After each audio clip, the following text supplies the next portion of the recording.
예레미야 3장 19절로 4장 4절까지 한 절씩 교독하도록 하겠습니다. 내가 스스로 말하기를 내가 어떻게 하든지 너를 자녀 중에 두며 허다한 나라 중에 아름다운 산업인 이 낙토를 내게 주리라 하였고, 내가 다시 말하기를 너희가 나를 나의 아버지라 하고 나를 떠나지 말 것이라 하였노라. 그런데 이스라엘 족속아, 마치 아내가 그 남편을 속이고 떠남같이 너희가 정령이 나를 속였느니라. 여호와의 말이니라. 소리가 자산 위에서 들리니 곧 이스라엘 자손의 애곡하며 간구하는 것이라. 그들이 거기를 굽게 하며 자기 하나님 여호와를 잊어버렸음이로다. 배역한 자식들아 돌아오라. 내가 너희의 배역함을 고치리라. 보소서, 우리가 주께 왔사오니 주는 우리 하나님 여호와이심이니이다. 작은 산들과 큰 산 위에 떠드는 무리에게 바라는 것은 참으로 허사라. 이스라엘의 구원은 진실로 우리 하나님 여호와께 있나이다. 부끄러운 그것이 우리의 어렸을 때부터 우리 열조의 산업인 양떼와 소떼와 아들들과 딸들을 삼켜 쌓은 즉 우리는 수치 중에 눕겠고 우리는 수욕 중에 덮이울 것이니, 이는 우리와 우리 열조가 어렸을 때로부터 오늘까지 우리 하나님 여호와께 범죄하여 우리 하나님 여호와의 목소리를 청종치 아니하였음이니이다. 여호와께서 가라사대 이스라엘아, 네가 돌아오려거든 내게로 돌아오라. 네가 만일 나의 목전에서 가정한 것을 버리고 마음이 요동치 아니하며 진실과 공평과 정의로 여호와의 삶을 가리켜 명세하면 열방이 나로 인하여 스스로 복을 빌며 나로 인하여 자랑하리라. 나 여호와가 유다와 예루살렘 사람에게 이같이 이르노라. 너희 묵은 땅을 갈고 가시 덤불 속에 파종하지 말라. 다 같이요. 유다인과 예루살렘 거민아, 너희는 스스로 할 일을 향하여 너희 마음 가죽을 베고 나 여호와께 속하라. 그렇지 아니하면 너희 행악을 인하여 나의 분노가 불같이 발하여 사르리니 그것을 끌 자가 없으리라. 아멘. 오늘 저는 예레미야 3장 19절로 4장 4절을 본문으로 하나님께로 돌아가기 위해서는 이란 제목으로 말씀을 전하고자 합니다. 오늘 본문에 보니까 하나님께서 애굽 땅에서 종되었던 노예살이하던 이스라엘 백성들을 하나님의 자녀 삼으셨다라고 말씀을 합니다. 이것을 우리가 잘 알 수 있는 것이 바로 모세가 바로에게 전한 하나님의 말씀입니다. 하나님께서 모세를 부르셔서 사명을 주시는데, 너는 지금 애굽 왕 바로에게 가서 이렇게 말하라. 이스라엘은 내 아들, 내 장자라. 그러므로 너는 내 아들을 가게 하라. 라고 그렇게 말씀을 선포한 것입니다. 여러분, 이스라엘은 내 아들, 내 장자라. 왜 이렇게 표현했을까? 하나님의 자녀가 된다는 것은 바로 하나님 아버지의 모든 것을 상속받는 상속자라는 의미가 들어 있습니다. 그래서 하나님께서 주신 땅이 젖과 꿀이 흐르는 가나안 땅이라. 오늘 본문에 그렇게 나옵니다. 참 이 놀라운 아버지의 모든 것을 누리는 하나님의 자녀가 된 그러한 놀라운 특권을 가진 사람은 동시에 또 하나의 거룩한 의무가 있습니다. 바로 아버지의 아들답게 사는 것입니다. 그런데 이스라엘 백성들은 어떻습니까? 하나님 아버지를 떠나버리고 방탕한 삶을 산 탕자처럼 살았습니다. 하나님께서는 이 타락한, 불순종하는, 우상 숭배에 빠진 이스라엘 백성들을 이제는 아내와 남편의 관계로 또 설명합니다. 마치 아내가 그 남편을 속이고 다른 남자에게로 떠남같이 네가 나를 속였다라고 말씀합니다. 이것은 이스라엘이 여호와 하나님을 떠나 우상 숭배하는 영적인 간음을 바로 가리키고 있는 말씀입니다. 부부가 서로에 대한 신의를 저버리면 부부 생활은 바로 깨어집니다. 마찬가지로 이스라엘이 자신의 영적인 신랑 되신 우리 하나님을 떠나 우상 숭배하면 하나님 백성과 맺은 그 언약 관계가 깨어지게 되는 것입니다. 부부가 이혼하면 완전히 남남이 됩니다. 이스라엘이 우상 숭배로 언약을 깨뜨렸기 때문에 더 이상 이스라엘은 하나님의 백성이 아닙니다. 그런데도 그 유행가 가사 노래 제목처럼 아직도 그대는 내 사랑, 하나님을 싫어서 우상 숭배로 영적 간음으로 말미암아 더 이상 영적인 모든 부부관계가 깨어져 버렸음에도 불구하고 그 때문에 한편으로는 진노하면서도 또 한편으로는 여전히 언약을 깨뜨리고 떠나버린 이스라엘 백성들에 대한 하나님의 미련과 사랑이 그대로 남아있는 것을 우리가 보게 됩니다. 그것을 여러분 어떻게 볼 수 있습니까? 오늘 본문에 나오는 이 배역한 자식들아 돌아오라. 내가 너희 배역을 고치리라. 하나님을 배반하고 떠나버린 이스라엘 백성들이 다시 돌아오기를 기다리시는 하나님의 마음을 표현합니다. 너희들이 다시 돌아오기만 하면 내가 용서하고 너희들의 배역으로 말미암아 저지른 그것으로 인해 당한 너희들의 모든 고통과 아픔을 내가 깨끗하게 고쳐주겠다라고 말씀하시는 하나님의 모습을 보게 됩니다. 이러한 하나님의 강력한 회개와 하나님께로 돌아오기를 촉구하는 이 하나님의 안타까운 마음에 대하여 이스라엘 백성들이 보인 반응이 나옵니다. 보소서 우리가 주께 왔사오니 주는 우리 하나님 여호와이시니이다. 여러분, 진정한 회개는 주님께로 돌아오는 것입니다. 여러분, 탕자를 한번 기억해 보십시오. 탕자가 모든 것이 다 사라지고 잃어버린 후에 자신의 잘못을 후회합니다. 뉘우칩니다. 그러나 그 자리에 그대로 있으면 그것은 후회밖에 안 됩니다. 진정한 회개는 후회와 다릅니다. 진정한 회개는 바로 자신의 잘못을 인정하기 위하여서 일어나 아버지께로 돌아가는 것입니다. 그래서 탕자가 아버지께로 돌아와 한 말이 뭡니까? 아버지여, 제가 하늘과 아버지께 죄를 지었습니다. 그래서 아버지의 자녀라 일컬음 받을 수가 없습니다. 이것이 바로 회개의 모습입니다. 오늘 본문에 보니까 백성들이 하나님 앞에 회개한 내용이 나오는데 작은 산들과 큰 산 위에서 떠드는 것은 참으로 헛된 일이었습니다. 라고 말합니다.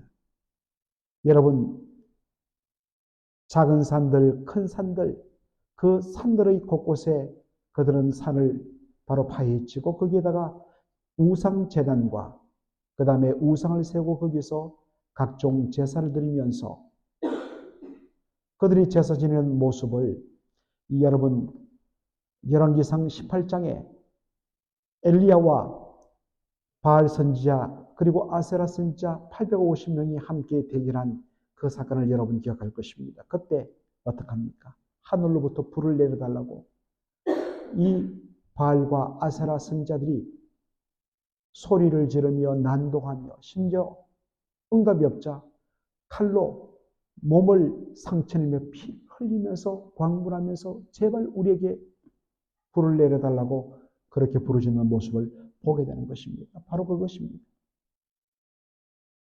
마찬가지로 이스라엘 백성들 위기를 만났을 때 그동안 그들이 섬기던 신에게 가서 그렇게 소리 지르며 부르짖던 그 모든 것이 다 헛된 것을 그들이 깨닫게 됩니다.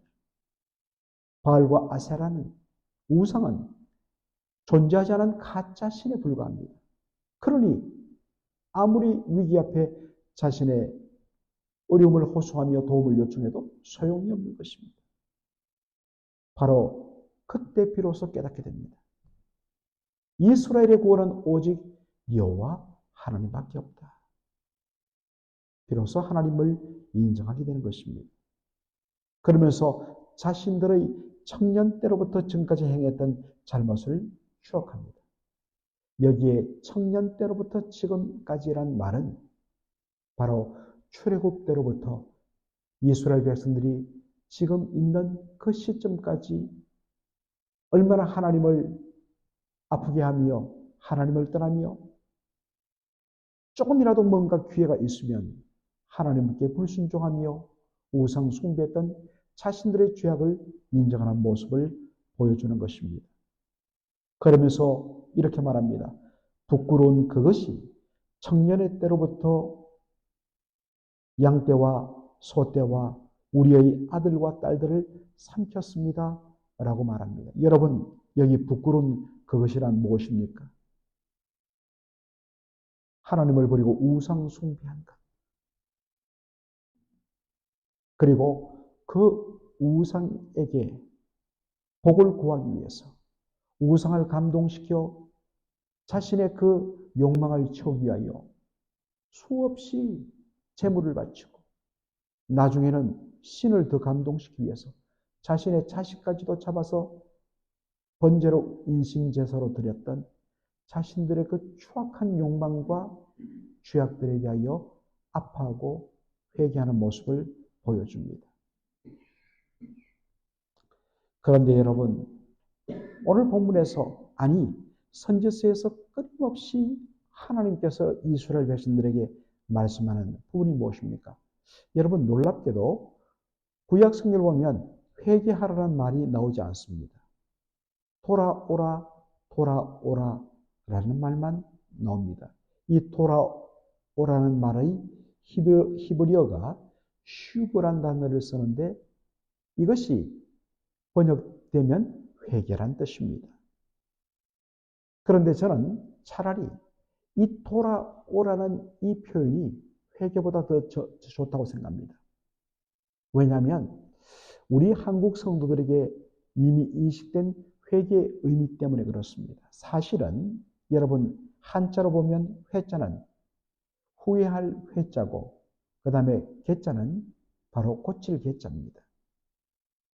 후회하고 아파하고 고통하는 가운데 그 잘못된 것을 고치는 것, 고치기 위해서 뭐 해야 됩니까? 그 잘못된 죄악을 포기하고 떠나는 것이 요구되는 것입니다.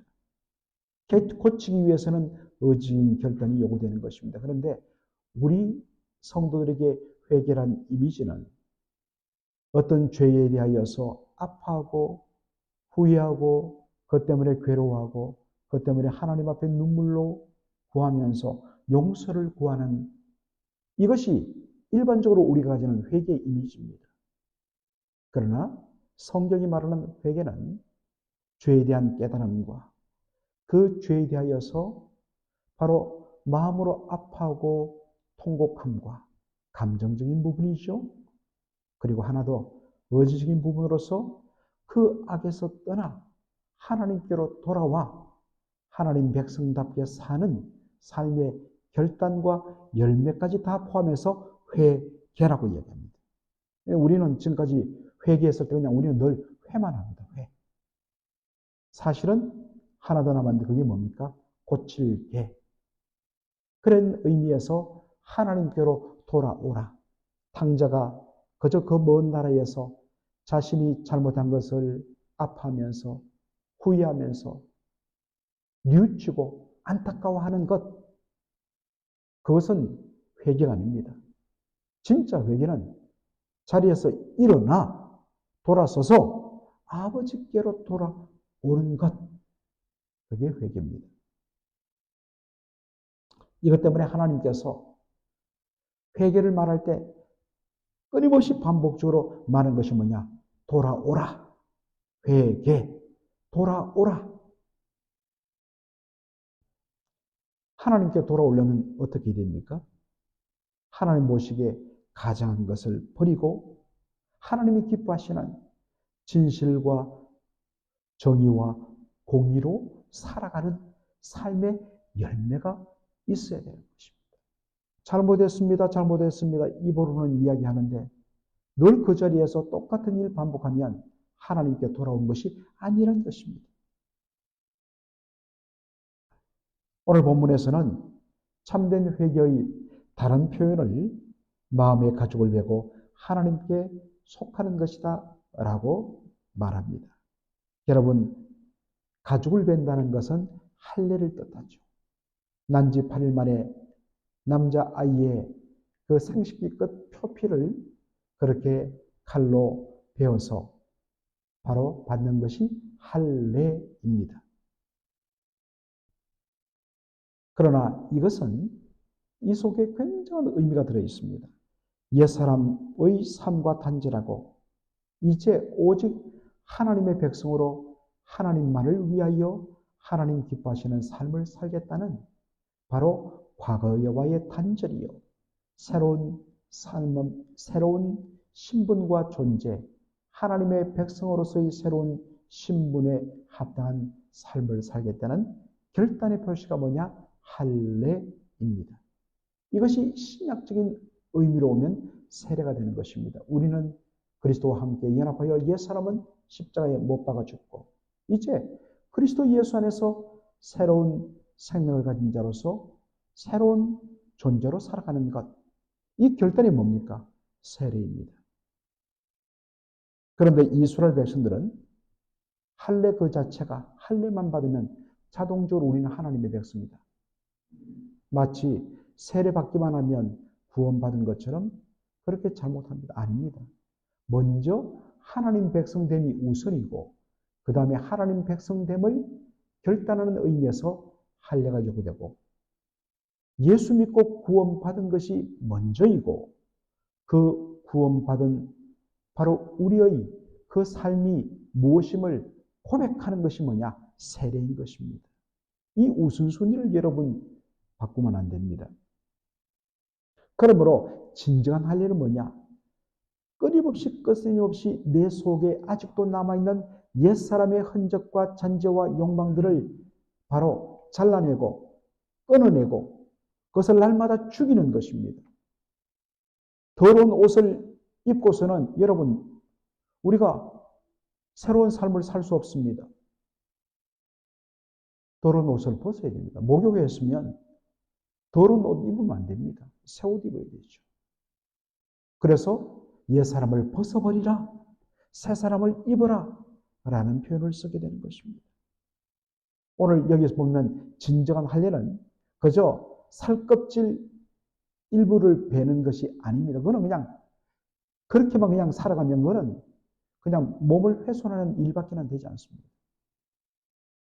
진짜 참된 할례는 뭐냐? 마음의 가죽을 베는 것입니다. 심령으로 변화를 받는 것입니다. 신약 성경의 의미로 말하면. 마음속에 남아있는 옛사람의 흔적들, 옛자들, 바로 죄성을 끊임없이 바로 잘라내고 제거하고 멀리하는 것입니다. 그리고 적극적으로 하나님의 선하시고 기뻐하시고 온전한 뜻이 무엇인지를 분별하는 삶, 이것이 바로 진정한 내게로 돌아오는 하나님께로 돌아오는 진정한 회개라는 것입니다. 오늘도 이 놀라운 은혜로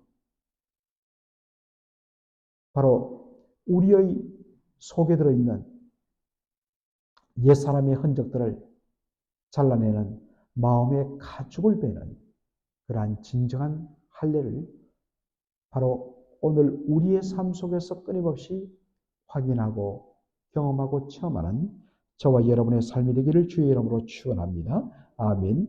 살아계신 우리 아버지 하나님, 은혜와 사랑을 감사드립니다. 오늘 예레미야 3장 19절부터 4장 4절의 말씀을 통하여서 이스라엘 백성들이 하나님의 죄 지적 앞에서 자신들이 출애굽 때로부터 지금까지 하나님을 떠나 헛된 우상에게 매달려 그렇게 살아왔지만 그것이 얼마나 헛된 일인가를 깨닫고 오직 구원은 여호와 하나님 한 분께만 있음을 알고 하나님께로 회개하는 모습을 우리가 살폈습니다. 하나님께서 이스라엘 백성들에게 요구하시는 회개는 바로 여호와 하나님께로 돌아오는 것이라 말씀하셨습니다. 우리가 회개할 때에 우리의 옛사람 상태를 하나님이 싫어하는 그 죄악의 자리에 그대로 있으면서 단순히 눈물 흘리고 용서를 구하는 것은 진정한 회개가 아닌 것을 다시 발견했습니다. 아버지 하나님, 저희들 하나님께로 완전히 돌아오게 하여 주시옵소서. 아버지 하나님, 이 시간에 간구합니다. 우리의 마음의 가죽을 잘라 베는 진정한 할례가 일어나게 하여 주옵소서. 물속에 한번 들어가고 그리고 물이 머리 위에 끼얹어지는 것으로 참 세례가 아니요 진정한 세례는 날마다 우리의 옛사람을 죽이고 옛사람을 벗어버리고 그리스도 예수와 더불어 새 생명을 사는 새 사람이 되는 것, 이것이 진정한 세례요 하나님 기뻐하시는 새 회개임을 깨닫게 하여 주시고 이제 아버지 하나님 우리의 삶 속에서 그러한 결단이 오늘 우리의 기도 가운데 일어나게 하여 주시옵소서. 예수님의 이름으로 기도하옵나이다. 아멘.